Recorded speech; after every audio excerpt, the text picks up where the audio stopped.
You know, when you open the weather app on your phone, there is this implicit expectation of a promise. Oh, absolutely. Like you see a little sun icon or maybe a rain cloud with a percentage next to it, and you treat it like a legally binding contract. Right. You plan your picnic, you leave your umbrella at home, and if it rains, you feel, completely betrayed by the universe. Yeah, well, we desperately want the universe to be neatly categorized into absolute certainties. You know, rain or no rain, danger or no danger, safe or unsafe. But the reality is much messier. Oh, much messier. Today, we are taking a deep dive into an incredibly insightful professional framework.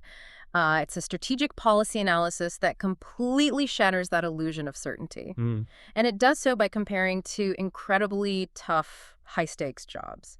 So if you are listening to this and you have ever had to, assess risk, manage a crisis, or try to convince your boss or your family of a danger they cannot visibly see yet, Which is so hard to do. it really is. Well, this entire discussion is for you.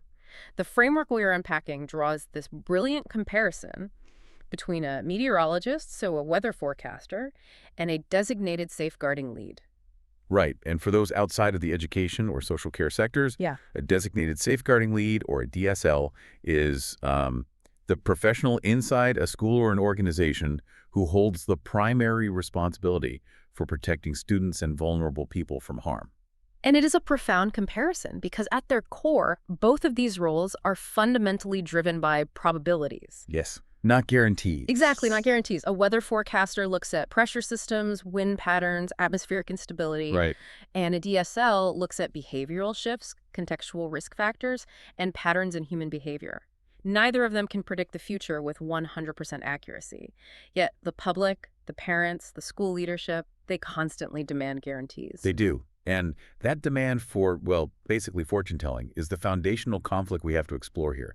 Because forecasting is not the same as certainty. I mean, a meteorologist can look at a massive thunderstorm cell on a radar, but they cannot tell you exactly which oak tree the lightning is going to strike. Yeah, that makes sense. And similarly, a safeguarding professional cannot predict every single incident of harm or, guarantee a perfectly safe outcome for a child. Okay, let's unpack this a bit because I want to make this concrete for you listening. If a parent or a head teacher is standing in front of a DSL demanding a guarantee, what is the DSL actually looking at? What are these contextual risk factors? Okay, let's imagine a hypothetical scenario. We'll call him Student A. Okay. On Monday, the DSL notices Student A is suddenly withdrawing from his usual friend group. Right. By Wednesday, a teacher flags that Student A's grades have taken a sharp dip, and there is some escalating, aggressive peer conflict happening in the hallways. Okay, so a clear pattern is forming. Exactly.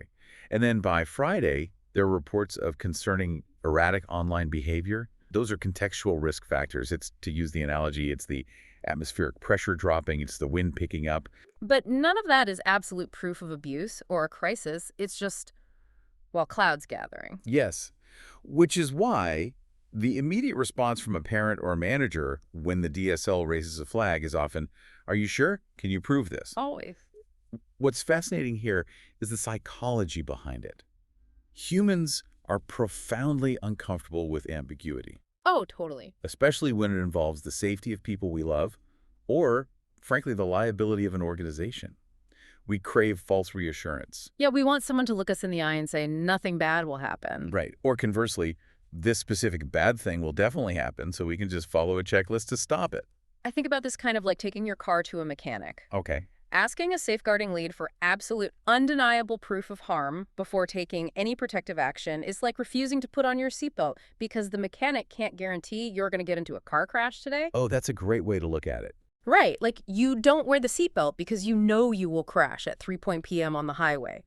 You wear it because the conditions of driving suggest an elevated risk and you want to reduce potential harm. Let's pull on that thread a bit longer, actually, because the mechanics of preventative risk are deeply misunderstood. Yeah. Wearing a seatbelt is a low-cost intervention for a high-cost potential event. In safeguarding, the strategic reframe is moving away from asking, "Is this harm definitely happening?" to asking, "Are the conditions currently suggesting an elevated risk?" So it's about shifting the whole mindset. Exactly. The framework makes it clear. Safeguarding is not about certainty. It's about recognizing and responding to risk early enough to reduce harm. So responsible leadership requires shifting entirely away from this psychic fortune-telling mindset. It means communicating reasoning transparently. When a DSL looks at student A and says, conditions suggest elevated risk, that is the professional truth. Right. The absence of absolute certainty does not remove the need for action. But taking action without absolute certainty leads us right into a massive psychological trap. Oh, for sure. Think about hurricane evacuations. Why do people ignore tornado sirens or evacuation orders? Because it's sunny outside at that exact moment. Exactly. The danger isn't visible yet. Or maybe they just feel inconvenienced by having to pack up their car. Or, past warnings didn't lead to a disaster, so they think, oh, the Weather Channel is just crying wolf again to get ratings. It's human nature. Our brains are biologically wired to prioritize immediate, visible threats, like a predator in the bushes, over theoretical future threats modeled on a radar screen. Which is wild when you think about it. It is, and we see the exact same pattern in human safeguarding. The DSL raises that flag about student A's contextual vulnerability. Right. But to the classroom teacher or the parent, the behavior currently seems, quote-unquote, manageable. He's just being a bit moody, right? Exactly. The harm isn't visibly occurring right in front of them, so the risk feels entirely theoretical. Which puts the DSL in an impossible, just lose-lose situation. A completely unwinnable situation. Because being right doesn't actually feel rewarding in these professions. I mean, if the storm hits and the town floods, people look at the forecaster and demand, why wasn't more done? Why didn't you warn us louder? Yep. But if the storm misses, if it changes course at the last second, people are furious. Why did you make us board up our windows? Why did you ruin our weekend? DSLs face this exact criticism constantly. I can imagine. If a child ends up in crisis, the DSL is investigated for not escalating soon enough. But if the DSL intervenes early and the crisis is averted, they are accused of overreacting. Or interfering. Right, interfering or causing unnecessary anxiety for the family. I have to push back on this, though. If you are a professional, if you are the person listening to this who manages risk, and you know you're going to face intense criticism regardless of the outcome, how on earth do you maintain the motivation to keep raising the alarm? It's a great question. Because it sounds like a recipe for total burnout. It really can be. It requires a profound, almost philosophical shift in how you measure your own success. Okay, how so? Good safeguarding decisions, just like good weather forecasting, cannot be measured solely by whether the absolute worst-case scenario occurred. Preventative safeguarding often feels entirely unnecessary until retrospect makes the warning obvious. The paradox of prevention. The paradox of prevention. You maintain motivation by rooting yourself in the professional truth. You acted on the best available evidence at the time to protect someone. Right. You have to accept that if you do your job perfectly and the harm is prevented, people will naturally believe your intervention wasn't needed in the first place. You become the victim of your own success. Wow. If you're listening to this and you manage a team, or if you've ever had to pitch a preventative measure at work, you have probably faced this exact paradox. Absolutely. And it really elevates the importance of how these professionals communicate. You are dealing with people who might be dismissive because they don't see the danger, or deeply defensive because they are scared of what the danger implies. Well, communication actually shapes the preparedness itself. Yeah. The effectiveness of any warning relies on clarity, credibility, and calm. Here's where it gets really interesting, though, because there is a massive tension there. Oh, definitely. As a DSL or any risk manager, you have to be alarming enough to get people to act, to overcome that inconvenience factor we just talked about. You have to make people pack up their cars and evacuate. Yes. But you also have to be calm enough to be viewed as a credible professional and not incite a panic. How do you walk that tightrope? You step off the tightrope of emotion entirely. Okay. You rely on logic and thresholds.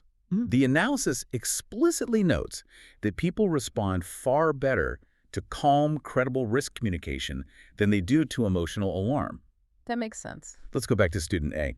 If a DSL is explaining a contextual risk to a parent, they cannot rely on panic to force the parent to take it seriously. They can't just say, I have a terrible feeling about your son. Right, because the parent will just get instantly defensive. What do you mean you have a feeling? Exactly. Yeah. Instead, they have to explain the indicators logically, using what we call escalation thresholds. Escalation thresholds. Right. An escalation threshold is a clearly defined line where a behavior moves from a normal developmental challenge to a concerning risk. Could you give an example of that? Sure. The DSL might say, we expect some peer conflict in middle school. However, when the conflict involves coordinated online targeting at 2:00 a.m., that crosses an escalation threshold where we must intervene. Oh, that is so much more effective. It is, isn't it? Yeah, it takes the emotion right out of it. It's not, I'm panicking. It's, here's the data and here's the threshold. But for that to work, it requires a broader cultural shift within the entire organization. The framework refers to this as the leadership layer. Yeah. You need to build a risk-literate culture. A risk-literate culture. What does that actually look like on the ground? This raises an important question, actually. The system-level question from the source is, does your safeguarding culture understand the difference between no certainty and no risk? That's a powerful distinction. Or are your staff waiting for absolute proof before taking concerns seriously? In a risk-literate culture, the staff understand that safeguarding decisions are probabilistic. They don't expect the DSL to be a psychic. Exactly. They expect them to be a skilled assessor of risk, and they trust the process even when the outcome remains uncertain. But that raises a huge problem, doesn't it? That's that. You can't just make a judgment on a Tuesday, communicate it cleanly, and assume nothing changes. The risk is dynamic. Right. I mean, a storm doesn't just form, freeze in place, and wait for you to deal with it. No, weather conditions evolve continuously. The forecaster is constantly reassessing the data, looking at the radar, updating the predictions as the low-pressure system moves. And a human life is exactly the same. Exactly. Safeguarding risk is highly dynamic. Student A's circumstances at home might improve dramatically over the weekend, or they might escalate into a crisis overnight. So a professional judgment made on a Tuesday might need to be completely torn up and revised by Thursday based on new information. Yes. Flexibility is a non-negotiable core competency here. You cannot anchor yourself to your initial assessment if the behavioral patterns shift. Right. If the wind changes direction, you have to update the forecast. I get the theory, but let me just be real for a second and look at the human toll of this. Okay. Translating that continuous monitoring to a human level sounds completely, deeply exhausting. A meteorologist looks at a screen with data points.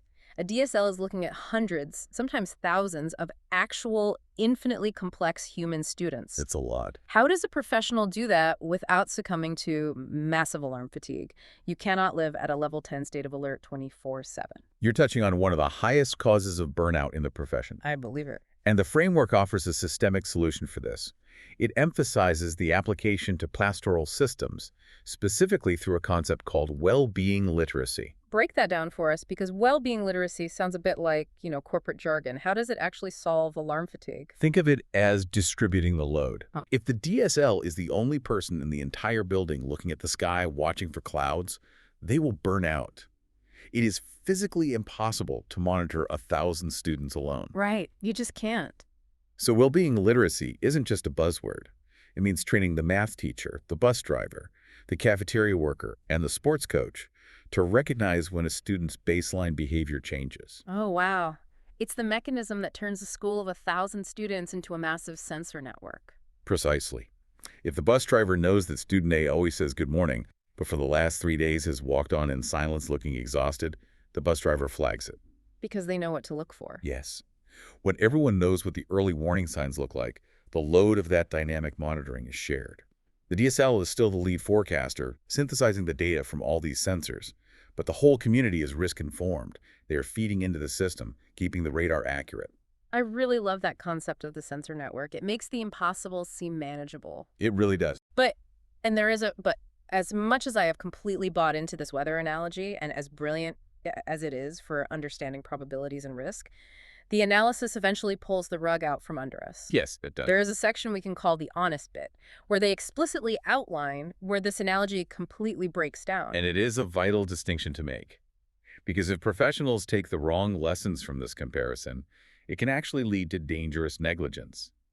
The framework provides a matrix of critical differences between meteorology and safeguarding. Right, because human beings are not cold fronts. Exactly. A weather forecaster is predicting environmental risk. They observe atmospheric systems using mathematical probability modeling.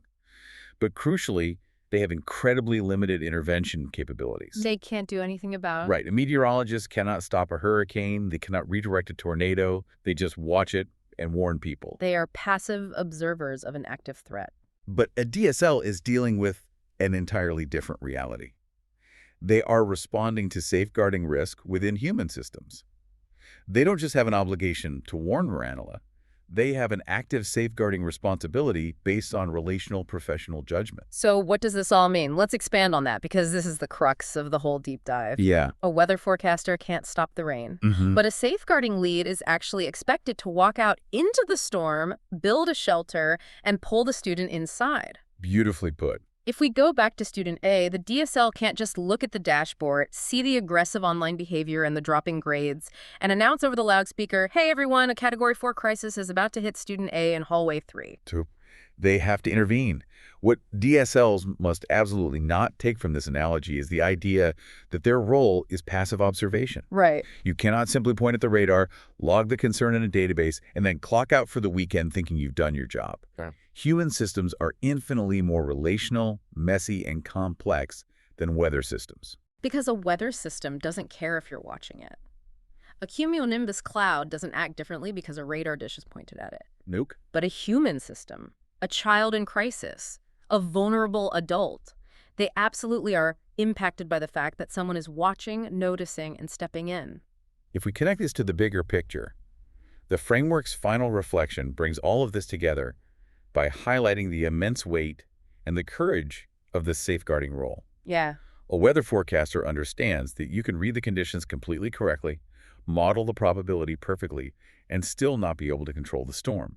They monitor, they warn, they communicate honestly, knowing some people will ignore them and others will blame them. Which takes a thick skin. It does. But safeguarding demands that same thick skin, plus the courage to step into the fray. It relies on professional judgment grounded in patterns and evidence, and the willingness to act before the storm fully arrives, knowing you might be criticized for overreacting. It's about acting in the gray area. Exactly. It is about having the courage to act in the gray area without the comfort of absolute certainty. So for you listening right now, whether you are a DSL managing a caseload, a manager looking at operational risks, a parent, or just someone navigating complex decisions in your own life, the framework leaves us with a brilliant question to ask ourselves. It really is a great question. Are you waiting for certainty before acting on risk?